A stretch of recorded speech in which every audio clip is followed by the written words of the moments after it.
I left my family 8 years ago. Not in anger, not in some big dramatic goodbye. I just stopped showing up. One missed Thanksgiving turned into two. One unanswered call turned into a new phone number. One awkward silence became my entire relationship with them.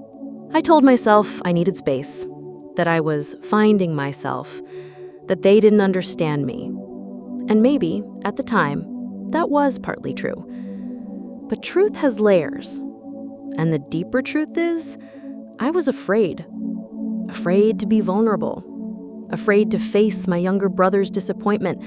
Afraid to see the quiet hurt in my mother's eyes, or the way my father would pretend nothing was wrong, even when everything was. So I ran.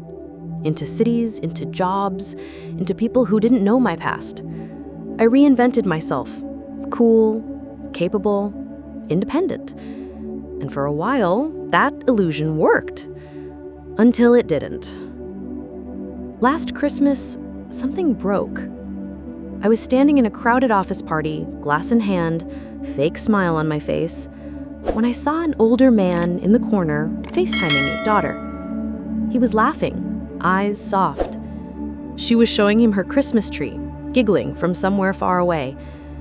And in that split second, I felt something I hadn't let myself feel in years.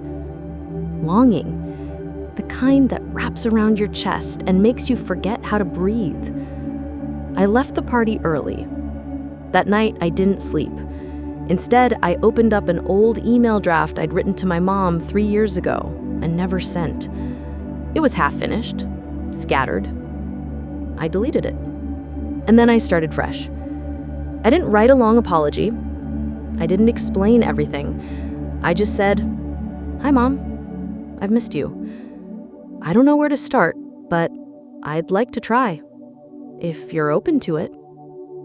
I stared at that line for almost an hour. Then I hit send. She replied. The next morning. Of course. I've been waiting a long time.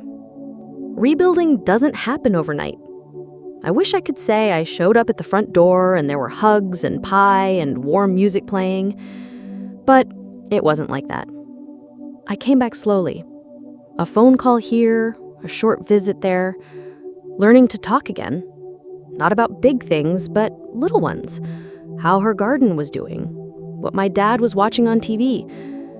We tiptoed around old wounds, like cracks in the floorboards.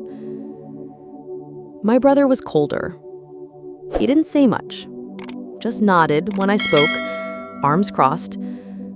But he didn't walk away. That was something. The hardest part wasn't what they said.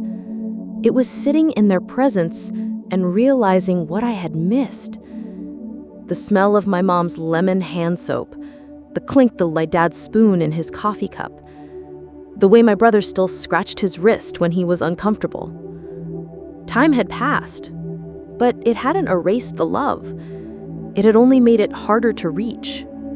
One afternoon, I was helping my mom in the kitchen. She was chopping carrots, I was drying dishes. The radio was playing something soft from the 70s. And she said, almost like she was talking to herself, "I knew you'd come back. I just didn't know when." I didn't say anything, but my throat tightened. Because for all the silence, all the years, and all the ways I thought I'd ruined everything, they'd never closed the door on me. Not really. Coming home doesn't always start with a doorbell. Sometimes it starts with a sentence, a pause, a willingness to be seen again. And yes, there's shame, there's awkwardness, but there's also something beautiful in that shaky, unfinished beginning. Because when you come back not as who you were, but as who you're becoming, there's room to rebuild. I'm still learning how to show up, still earning trust, still listening more than I speak. But last week, my brother called me first. He asked if I wanted to grab a beer. He didn't say much, but he stayed the whole hour. No phone, no distractions, just us.